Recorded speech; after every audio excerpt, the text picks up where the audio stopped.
Salut tout le monde, petite vidéo un peu spéciale, j'ai passé les 1000 abonnés lundi dernier, il y a une semaine, au moment où je tourne cette vidéo en tout cas. Je veux vous remercier, ça me fait vraiment plaisir de voir que vous êtes de plus en plus nombreux à me suivre. Et du coup, j'hésitais un petit peu, je sais qu'il y a une tradition qui se fait quand on passe les 1000 abonnés, c'est-à-dire réaliser une foire aux questions, une FAQ. J'ai hésité, je vous ai demandé, j'ai fait un petit sondage si ça vous intéresserait. Les retours étaient quasiment unanimes.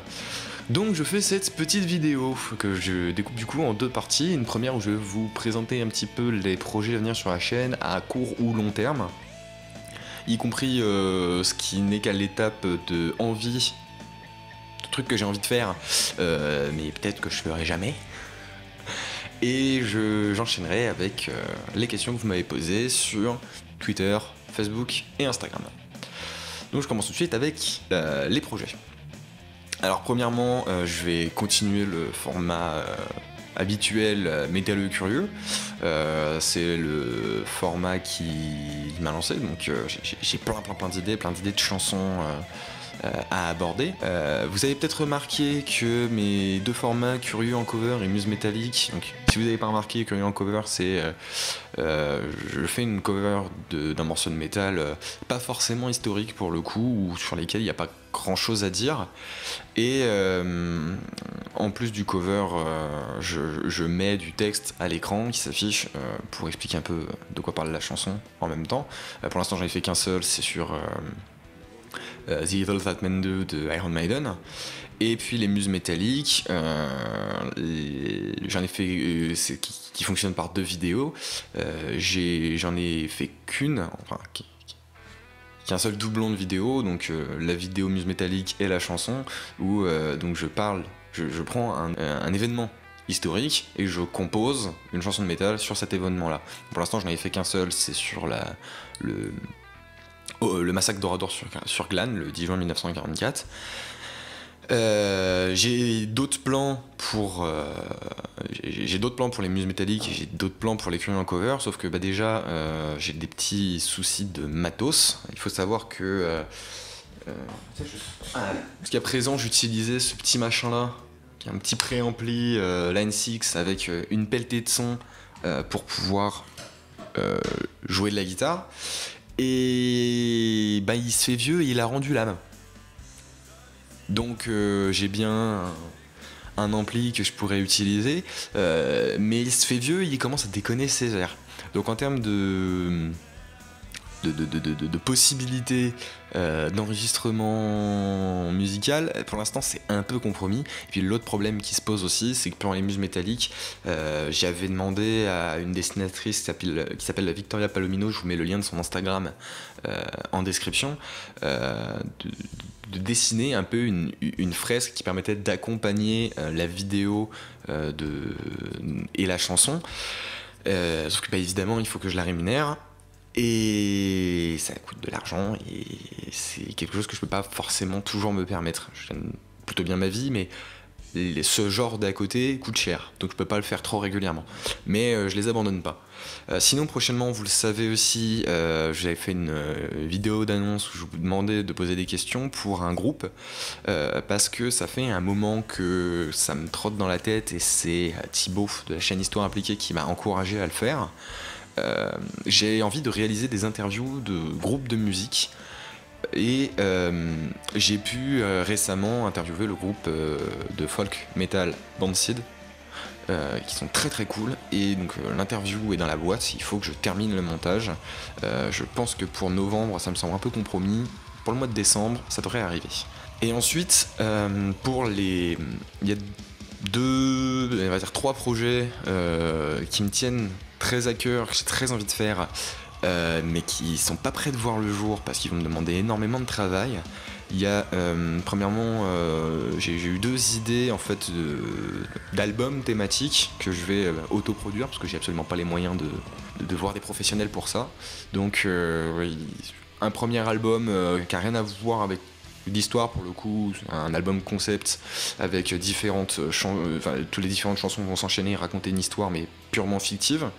Donc j'ai l'idée, je commençais à me dessiner un fil rouge, tout ça, je commençais à composer. Et un autre album qui va me demander encore plus de taf, dont le but est de raconter un peu à la manière de... j'ai presque envie de dire à la manière de la Sabaton, oui et non, parce que je vais essayer de garder un peu ma patte quand même, pour raconter donc des événements historiques qui ont eu lieu en France, des événements français qui ont eu lieu en France pendant la Seconde Guerre mondiale.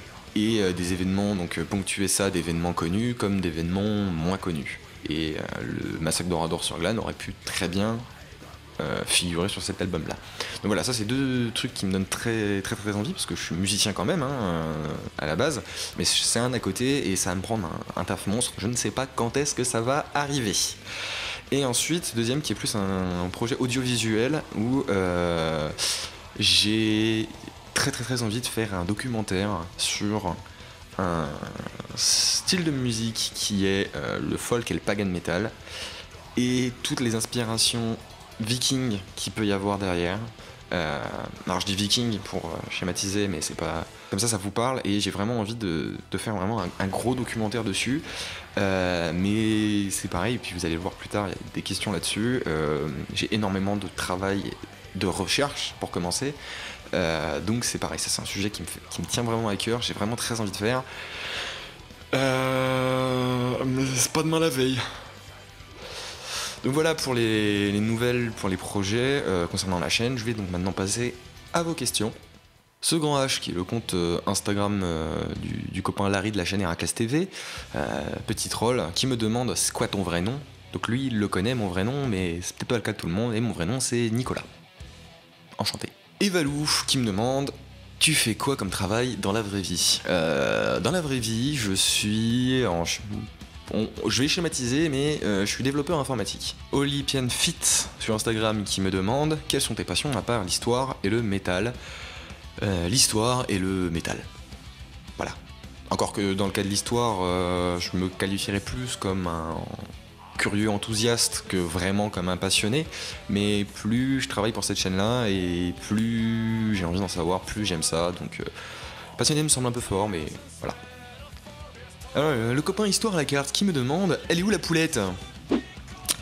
J'ai bien une réponse, mais je suis pas sûr qu'elle te plaise. Seasons sur Twitter me demande visiblement Maiden est un des groupes de cœur. Qu'as-tu pensé du passage de Blaze dans les rangs de la Vierge de Fer et de la suite de sa carrière si tu as suivi? Merci et bon live et bravo. Merci à toi Seasons. Alors effectivement, Maiden est un de mes groupes de cœur, Iron Maiden, parce que c'est tout simplement le groupe qui m'a fait découvrir le métal quand j'avais 7 ans. J'ai écouté la quasi-totalité des albums du groupe et aujourd'hui ça reste ce qui est le plus proche de ce que j'ai envie de faire. C'est puissant, c'est dynamique, c'est changeant aussi, je crois qu'il n'y a pas un morceau qui ressemble à un autre. Les inspirations sont ultra diverses, c'est vraiment... ouais, vraiment encore aujourd'hui, c'est peut-être mon groupe préféré. Vraiment, c'est pas hyper cliché de dire ça, mais j'y peux rien. Qu'est-ce que je pensais du passage de Blaze Bayley. Donc Blaze Bayley, c'est le remplaçant de Bruce Dickinson quand il s'est barré dans les années... Je vais pas dire de conneries, c'est les années 90 je crois. Bruce Dickinson s'est tiré pour une carrière solo et il a été remplacé par Blaze Bayley. Eh bien j'en pense qu'il s'en est bien sorti, mais qu'en même temps c'était très difficile de passer après Dickinson dans Iron Maiden. Surtout qu'ils n'ont pas du tout le même style de voix. Blaze Bayley a une voix qui est quand même beaucoup plus grave. Et c'était pas clairement The X Factor et j'ai oublié Virtual Eleven. The X Factor et Virtual Eleven, c'est pas les meilleurs albums de Maiden. Mais je trouve que malgré ça, il s'en est quand même assez bien tiré. Même si je crache pas du tout sur le retour de Dickinson après coup. Voilà. Et la suite de sa carrière, par contre, j'ai pas suivi. J'ai écouté un morceau par-ci, un morceau par-là. C'est sympa. C'est sympa. Je sais pas si j'irai à un concert, mais voilà, j'aime bien. Je sais pas ce qu'il a fait avant, mais je serais pas surpris que son passage chez Maiden l'ait influencé pour la suite. Le retour d'Evalou, qui m'a posé plein de questions, qui a été ultra curieuse. Quel est le meilleur concert de ta vie et qu'est-ce que tu écoutes comme musique hors métal? Alors le meilleur concert de ma vie, J'en ai deux qui se bousculent dans ma tête, c'est à peu près à égalité. Le premier, c'est Joe Satriani. Donc pour répondre à ta question hors métal, j'écoute beaucoup Joe Satriani. C'est particulier, mais j'y reviendrai. Donc Joe Satriani, qui est peut-être mon maître à penser en termes de jeu de guitare. Jamais j'aurai son niveau, mais tant pis. Et donc j'ai été voir plusieurs fois. Et l'autre exemple que j'ai en tête, c'est Iron Maiden, que j'ai été voir à Bercy en 2018. Mais pourquoi il n'est pas au top du top? Parce que en fait ce jour-là où donc moi j'avais pris les places en fausse le Noël d'avant, et il se trouve que quelques semaines avant le concert, ma chère et tendre qui est venue avec moi s'est pété le genou. Donc au début je lui disais, vu qu'on avait les places en fausse, je lui dis écoute, le concert en fausse ça risque d'être un peu tendu, on peut se débrouiller pour trouver des places assises, faire un échange. Elle m'a dit non, elle savait que j'y tenais, donc elle m'a dit non, t'es bon, t'inquiète, ça ira. Donc on a été au concert, et pendant la moitié du concert, j'ai passé la moitié du concert à m'inquiéter pour elle, parce que je voyais très bien que ça allait pas du tout. J'ai été voir, on était juste à côté de la régisson, j'ai été voir le gars de la régisson en lui disant écoutez, est-ce qu'elle peut rentrer, s'asseoir, elle va pas bien, elle a mal. Et ils ont pas voulu. En fait, c'est à peu près à la moitié du concert que le mec a percuté quand elle a commencé à s'asseoir par terre, au milieu de tout le monde, au risque de se faire écraser par tout le monde. C'est là que le mec s'est dit elle est pas en train de simuler, je vais la faire rentrer. Donc à partir de ce moment-là, j'ai kiffé mon concert, j'étais une vraie groupie. Voilà. Et qu'est-ce que j'écoute comme musique hors métal? Donc du coup je parlais de Joe Satriani. C'est compliqué parce que c'est des sonorités assez métal quand même, Joe Satriani, mais c'est uniquement instrumental. Et j'ai un peu de mal à coller une étiquette sur son genre musical à lui pour le coup. Et par contre, comme musique hors métal et au risque de provoquer un AVC chez certains d'entre vous, j'aime beaucoup par exemple Indochine. Ouais, Indochine. Alors, il y a une initiation qui demande sur Instagram quel est ton style de métal préféré et quel est le groupe que tu préfères dans ce style. Alors, j'aime énormément le heavy metal, donc Iron Maiden. J'aime beaucoup le power metal, donc Sabaton, et j'aime beaucoup le hard rock. Et là, j'ai pas vraiment de groupe préféré pour le coup. Pour ce qui est hard rock, j'ai un peu de mal à donner un exemple de groupe. Je sais qu'en hard rock, j'aime beaucoup Airborne, j'aime beaucoup AC/DC, j'aime beaucoup. J'ai découvert récemment Crazy Leaks, qui claque. J'ai un peu de mal à définir un groupe préféré dans ce style-là. Et de la même manière, un style de métal préféré, j'ai pas vraiment un style de métal préféré, mais je reste quand même souvent dans ces trois styles-là. Thibaut Icarius de la chaîne Histoire Appliquée qui me demande quand est-ce que tu fais LUVC, et Mivacrom qui lui répond juste derrière pourquoi LUVC. Alors effectivement, il faut savoir que ce cher ami Thibaut une fois m'a demandé de parler d'LUVC. Et je sais plus ce que je lui ai répondu, mais je l'ai un petit peu provoqué, et depuis il me harcèle gentiment pour que j'en parle. Donc Mivacrom, voilà pour ta question, c'est devenu une espèce de running gag. Quasiment à chacun de mes posts, il va me demander quand est-ce que tu parles de LUVC, je vais lui répondre jamais, et ça nous fait beaucoup rire. Voilà. Et quand est-ce que je fais LUVC? Eh bien, il y a de fortes chances pour que ce soit le prochain épisode de Métalleux Curieux.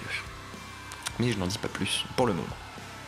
Benji Pascal sur la page Facebook qui me demande, bonjour Benji d'ailleurs puisque c'est le copain de Entrée en lice, ta chaîne s'appelle Métalleux Curieux et je pense que tu as déjà pas mal à faire dans ce registre, mais est-ce que tu as déjà pensé à faire des hors-séries avec d'autres styles qui évoquent aussi des événements historiques dans leur musique? Pourquoi pas? Honnêtement, très sincèrement, pourquoi pas, je suis pas contre du tout. Le premier exemple qui me vient en tête, c'est Vardruna ou Corvus Corax, c'est pas du métal, clairement, même si c'est deux groupes qui plaisent beaucoup à beaucoup de métalleux, mais dans d'autres styles, pourquoi pas? mais il faudrait que j'écoute ces autres styles là, et c'est vrai que j'ai un peu de mal à me sortir du métal de façon générale. Donc s'il y a un morceau qui me plaît, inspiré de faits historiques, qui n'est pas du métal, je pourrais en parler, en faire un hors-série, pourquoi pas. Mais bon, le cœur de la chaîne, ça reste le métal. 17 Béré sur Instagram qui me demande: vas-tu refaire des collaborations en vidéo? Eh bien oui, tout à fait. Pour tout te dire, j'ai 3 collaborations en cours. Donc avec Entrée en lice, je sais pas si lui il a envie de parler des sujets, donc je vais le garder secret, mais avec Entrée en lice, donc sur on va dire simplement une thématique scandinave. Avec Larry aussi, dont je parlais tout à l'heure, de la chaîne Héraclès TV, de la même manière sur une thématique scandinave. Et avec Dr Jennifer Kerner, qui est aussi une amie de la chaîne Boneless Archéologie, où elle veut décrypter sous l'angle historique le clip d'une chanson, et elle m'a très gentiment demandé si je voulais parler de l'aspect musical de la chanson, et j'ai dit oui, donc ça c'est en cours, c'est 3 sujets qui sont en cours pour l'instant. Sur Facebook, Grégory Ourlier qui me demande: alors en vrac, quelle est la période de l'histoire que tu préfères? Parleras-tu un jour de groupe avec des thématiques plus antiques, type Nile ou Septic Flèche? Quels sont les autres youtubeurs que tu suis dans la thématique histoire et dans la thématique métal? Quel logiciel utilises-tu pour ton montage vidéo? As-tu fait des études en lien avec l'histoire? Eh ben on va répondre à tout ça. Ta première question: quelle est ta période de l'histoire que tu préfères? C'est difficile, j'en ai pas vraiment. En fait, toutes les périodes m'intéressent. Je sais qu'il y a eu un moment, c'était principalement quand j'étais à fond sur Assassin's Creed Odyssey, où je m'étais un peu documenté sur tout ce qui était le monde grec, Grèce antique, la guerre du Péloponnèse, tout ça, et il y a eu un moment, je faisais des recherches que là-dessus. Là récemment, il y a eu en juillet, il y a eu l'album The Great War de Sabaton qui est sorti, donc j'ai fait des recherches sur la Première Guerre mondiale. Je dirais pas qu'il y a il n'y a pas une période historique que je préfère. Parleras-tu un jour de groupe avec des thématiques plus antiques, type Nile ou Septic Flèche? Oui, un jour. Mais c'est sûr que j'en parlerai. Je pensais Nile ou Septic Flèche, effectivement, sont des bons exemples, où je pensais également à XDO qui fait du romain métal. Quels sont les autres youtubeurs que tu suis dans la thématique histoire et dans la thématique métal? Alors en histoire, j'en suis plein. Déjà, il y a tous les copains du label Hérodote qui font tous, dans des registres un peu différents, des tafs de dingue. Mais en dehors de ça, j'aime énormément Nota Bene, c'est un peu la chaîne YouTube qui m'a fait aimer l'histoire, Manon Bril, de la même manière, c'est vraiment les 2 chaînes YouTube qui m'ont fait découvrir l'histoire sous un nouvel angle et aimer ça et avoir envie de m'y intéresser. Je pense par exemple à Laurent Turcot, il y a Cédric de Horror Humanum Est, et je suis très triste que cette chaîne s'arrête. Voilà, effectivement, il y a un paquet de youtubeurs histoire que je suis. Et pour la thématique métal, j'aime beaucoup Metallica. Je comprends pas que Hubert en prenne autant plein la gueule des fois de la part de certaines personnes, parce que il a une volonté de vulgariser, de démocratiser le métal, et je vois pas en quoi c'est une mauvaise chose. Alors on peut peut-être le reprocher, et encore, je suis pas d'accord avec ça, mais on pourrait éventuellement lui reprocher de ne pas rentrer en profondeur dans ces sujets, comme le ferait Maxwell par exemple, qui est aussi un youtubeur que je suis et dont j'aime beaucoup le travail. Mais c'est pas le but de Metallica. Donc le but c'est pas de rentrer en profondeur sur le sujet. Donc ce qu'il fait, je le trouve très bien, et voilà. Donc du coup je parlais de Metallica, je parlais de Maxwell, j'aime bien Max Wayme, j'aime bien Metal Orphans aussi, qui vont avoir tendance à faire découvrir des groupes pas trop connus. Voilà, c'est ce genre de chaîne YouTube. Quel logiciel utilises-tu pour ton montage vidéo? J'utilise Adobe Premiere Pro, version promo sur BitTorrent. As-tu fait des études en lien avec l'histoire? Pas du tout. Comme je le disais tout à l'heure, dans la vie je suis développeur informatique, donc j'ai fait une école d'ingénieur en informatique et ma dernière année en double diplôme avec un DESS en informatique appliquée au Canada. Donc absolument rien à voir avec l'histoire. Et je vais te dire un truc, je m'en battais les steaks parce qu'en fait l'histoire, je m'y suis intéressé vraiment récemment. Moi quand j'étais à l'école, au lycée, mes cours d'histoire me servaient surtout à draguer ma voisine de table. Donc j'ai aucune formation d'historien. C'est vraiment un intérêt personnel et comme j'essaie de faire preuve du plus d'humilité possible, en dehors des sujets que je traite dans mes vidéos, en histoire en vrai j'y connais pas grand chose. Comme je le dis, ce que je disais tout à l'heure, je suis plus un curieux enthousiaste. Donc voilà, j'ai énormément de choses à apprendre et j'ai envie de le faire. Donc je vais m'auto-former et je vous partagerai mon savoir, enfin mes découvertes plutôt. Partager des savoirs, ça me semble très prétentieux de dire ça. Partager mes découvertes avec les chansons de métal associées. Prévois-tu de faire une vidéo sur Run to the Hill d'Iron Maiden? Il y a énormément de chansons d'Iron Maiden dont j'ai envie de parler. Mais j'aime tellement ce groupe que je veux en faire une vidéo de dingue. Je veux que ce soit une vidéo de dingue. Donc, je parlerai d'Iron Maiden. Peut-être de Run to the Hills. Mais je ne sais pas. J'en parlerai un jour, c'est sûr. Vas-tu au Hellfest 2020? Non. Ça coûte un blé de dingue. Un blé que je n'ai pas. Et venir sur Instagram qui me demande est-ce que tu peux rendre la YouTube monnaie STP? Ben non, parce que YouTube me donne pas de thunes. Je gagne pas un copec avec YouTube. Et en même temps, vu le principe de ma chaîne, je vois pas comment je pourrais monétiser, si vous voulez. En termes de droits d'auteur, tout ça, ça va coincer. Peut-être qu'un jour j'ouvrirai un Tipeee ou un Utip, mais clairement pour l'instant, c'est pas à l'ordre du jour. Voilà, on a fait le tour. Je sais pas comment conclure cette vidéo. Donc j'espère que mes réponses vous auront plu. Et merci encore de me suivre aussi nombreux, de plus en plus nombreux, ça me fait très plaisir. Bye bye.